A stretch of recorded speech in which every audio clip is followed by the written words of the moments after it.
Itel তাদের S series নিয়ে খুবই সিরিয়াস, একের পর এক ধামাকা দিয়েই যাচ্ছে এবং আবারও একটা বিশাল ধামাকা নিয়ে আসলো আইটেলের S25 সিরিজে। স্যামসাং এর S25 সিরিজের আগেই লঞ্চ হয়ে গেল আইটেলের S25 series, ultra slim design সাথে কার্ভ অ্যামোলেড ডিসপ্লে এবং এই সব কিছুই পাওয়া যাবে 20,000 টাকার মধ্যেই। প্রথমেই কথা বলবো আইটেল S25 আলট্রাকে নিয়ে। এই ফোনের ডিজাইনটাকে আইটেল খুব সুন্দরভাবে স্যামসাং এর ফ্ল্যাগশিপ ফোনের ডিজাইন দিয়ে দিয়েছে। যদিও ডিজাইনটা কপি করা, তারপরও ফোনটাকে দেখতে কিন্তু খুবই সুন্দর লাগছে। ফোনটাকে খুবই স্লিম রাখা হয়েছে, এটার থিকনেস অনলি 6.9 মিলিমিটার এবং এটা খুবই লাইট ওয়েট একটা ফোন। এটার ওজন মাত্র 163 গ্রাম। ফোনটাতে IP64 এর ওয়াটার এন্ড ডাস্ট রেজিস্ট্যান্ট দেওয়া হয়েছে, পানি এবং ধুলাবালি থেকে মোটামুটি মানের একটা প্রোটেকশন দিতে পারবে। ডিসপ্লে হিসেবে ইউজ করা হয়েছে 6.78 ইঞ্চির 1080p রেজোলিউশনের 120 হার্টজের 3D curve AMOLED panel এবং এই ডিসপ্লেটা আউটডোরে 1400 নিটসের পিক ব্রাইটনেস দিবে। এছাড়াও ফোনটাতে under display optical fingerprint sensor use করা হয়েছে আর ডিসপ্লের প্রোটেকশন হিসেবে ইউজ করা হয়েছে গরিলা গ্লাস 7i এর প্রোটেকশন। ক্যামেরা সেকশনে পেছন দিকে 50 মেগাপিক্সেলের মেইন সেন্সর ইউজ করা হয়েছে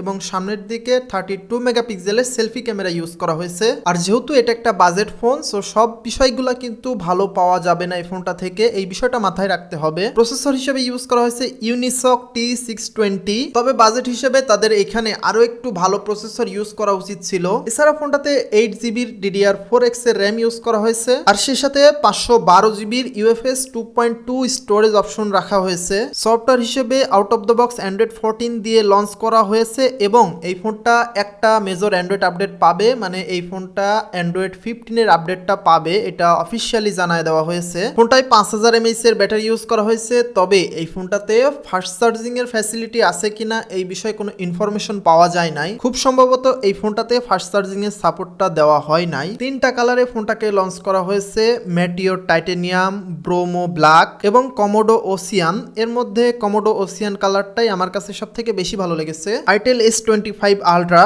এই ফোনটাকে লঞ্চ করা হয়েছে ফিলিপাইনে 10,999 ওইখানকার লোকাল কারেন্সিতে এবং এটাকে যদি বাংলাদেশি টাকায় কনভার্ট করি তাহলে 22,500 টাকার মতো আসে। আর এই ফোনটা যখন বাংলাদেশে আসবে ফোনটার দাম মোটামুটি 20,000 টাকার আশেপাশেই হবে। আর এইদিকে বেস মডেল যেটা আছে আইটেল S25, ওই ফোনটাকে অনেক জায়গাতেই কস্ট কাটিং করে দামও অনেকটা কমিয়ে রাখা হয়েছে। এই ফোনটাতে সেম সাইজের ডিসপ্লে ইউজ করা হয়েছে, তবে এই ফোনটায় কার্ভ দেওয়া হয় নাই, আন্ডার ডিসপ্লে ফিঙ্গারপ্রিন্ট সেন্সরও দেওয়া হয় না এই ফোনটাতে এবং প্রসেসরের দিক থেকেও কিছুটা লো গ্রেড করা হয়েছে, IP রেটিংও দেওয়া হয় নাই এবং প্রোটেকশনের ক্ষেত্রেও এইখানে কস্ট কাটিং করা হয়েছে এবং এই ফোনটাকে কিছুটা ভিন্ন কালার দিয়ে লঞ্চ করা হয়েছে। দামের ক্ষেত্রে দুইটা ফোনের মধ্যে বেশ অনেকটাই পার্থক্য আছে। আইটেল S25 বেস মডেল এই ফোনটাকে লঞ্চ করা হয়েছে 5,799 ফিলিপাইনের লোকাল কারেন্সিতে এবং এটাকে যদি সরাসরি বাংলাদেশি টাকায় কনভার্ট করি তাহলে 11,900 টাকার মতো আসে। সো এই দুইটা ফোনের মধ্যে দামের পার্থক্য কিন্তু